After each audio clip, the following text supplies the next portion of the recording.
A young woman wrote to me asking for help, saying, "I feel terrible seeing all the evil that happens in the world."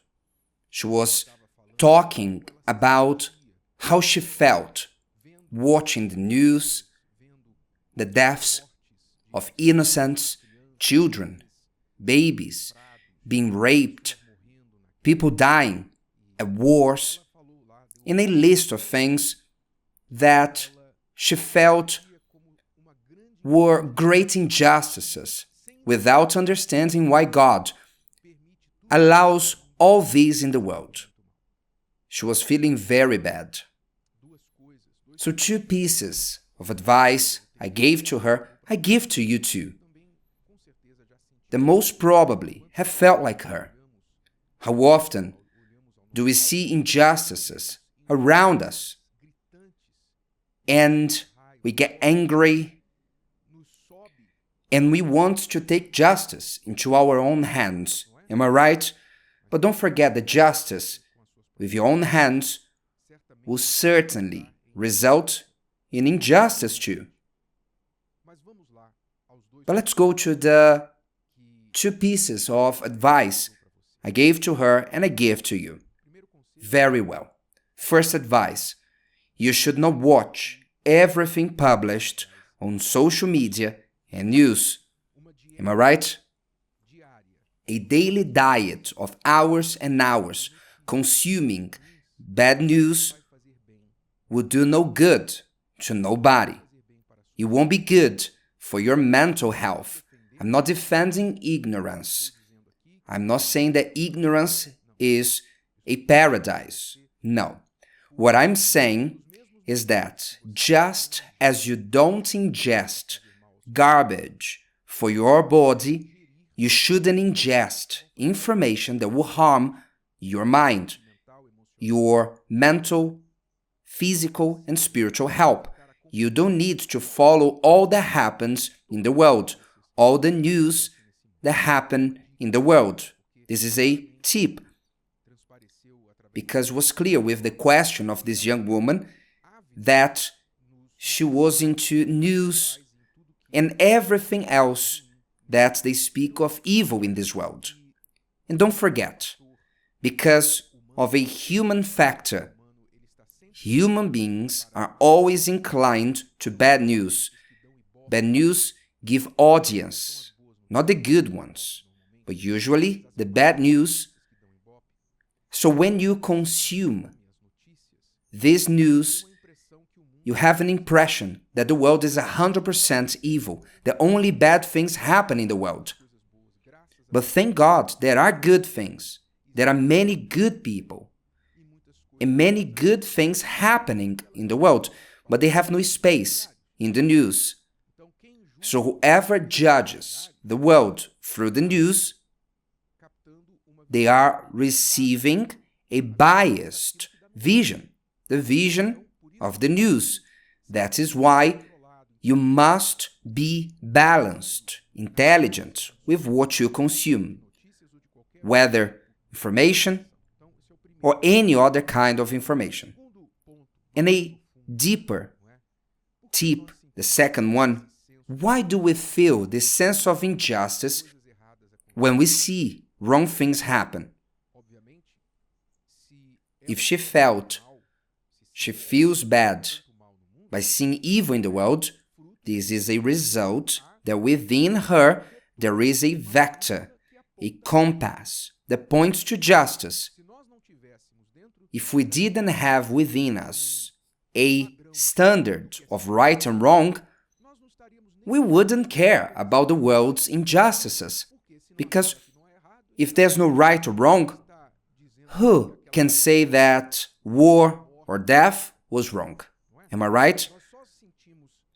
We only feel that there are injustices in the world because within us there is a natural sense of right and wrong, of justice, that nobody needs to teach us.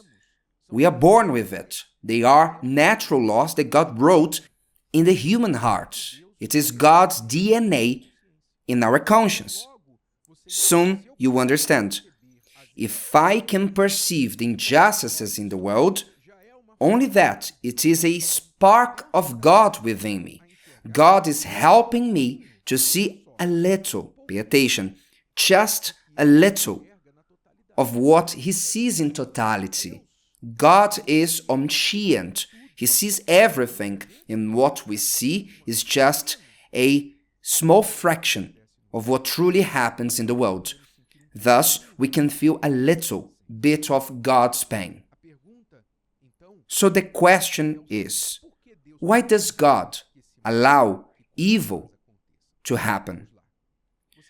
We must understand that we live in a sick world,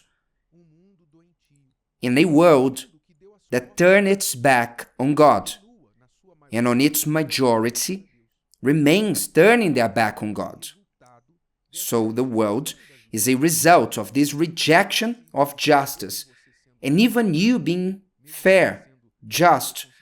You may say, Bishop, I'm a good person. I am not perfect. I fail as any other person, but I aim to do what is right. So why do I suffer injustice if I live in justice? The answer is that we live in an unfair world. For instance, how can you wear a white outfit and walk through the mud without getting stained? It's not possible. Am I right? If you walk in the mud, you have some stains in your clothes. And we live in a world of moral mud. That is why the injustices of this world splash on the righteous. It is what it is, not by God's choice, but by humans' choice. This is the first point. And another point that you should think about. Is God indifferent before all that? He doesn't care? Why doesn't He interfere if He's almighty? Why hasn't God stopped all that?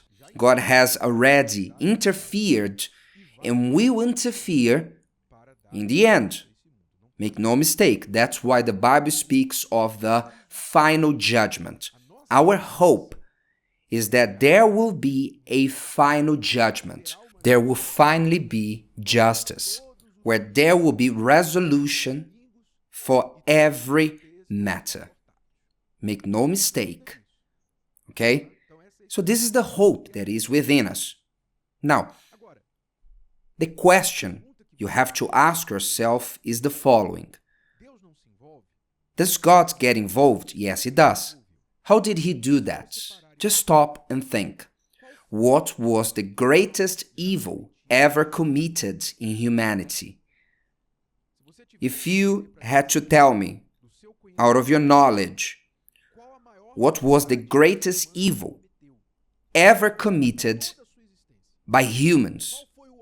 What was the cruelest act the human beings have ever committed?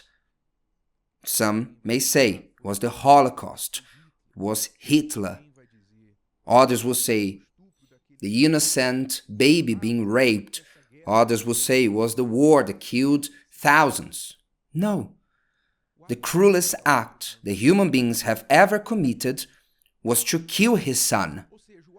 In other words, the greatest cruelty in this world was not suffered by human beings, but God suffered that. His Son who came here to deliver humans from evil, He who was the true innocent one, He paid a high price. He suffered a cruel death on the cross. Why? Because He wanted to take our suffering upon Him. You can read that on the book of Isaiah, chapter 53, verse 3, when it speaks about the Lord Jesus.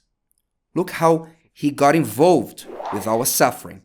He is despised and rejected by man, a man of sorrows and acquainted with grief. And we hid, as you were, our faces from Him. He was despised, and we did not esteem him. He is the reason why the world suffers. God came into this world, but the world did not pay attention to him. It remains not paying attention to him. Hence, the suffering. However, those who go to him receive immediately forgiveness to their sins. Along with the forgiveness, they receive peace, and with peace comes hope. A hope that is in me and you who believe in the Lord Jesus, the hope that he will do all things right. He will resolve everything. In the final judgment, this hope makes us wake up every day, one step after the other, to take a deep breath and hope that in the end, justice will win. This is hope. Our hope is him. Our hope is not in governors, in a government, in a human being, in no social program or ideology. Our hope is in him. Because only he can make true justice in our lives. And if you don't believe it, then I understand why you suffer. I understand why you moan. It's hard to live in this world without hope. But hope is renewed for those who believe in him daily. And each day it gets closer. This final judgment is getting closer, that we will have all our whys answered and our thirst for justice quenched. If today's video helped you and you know someone that could benefit from it, share it with them, and if you haven't subscribed to the channel, you may do so now. See you later.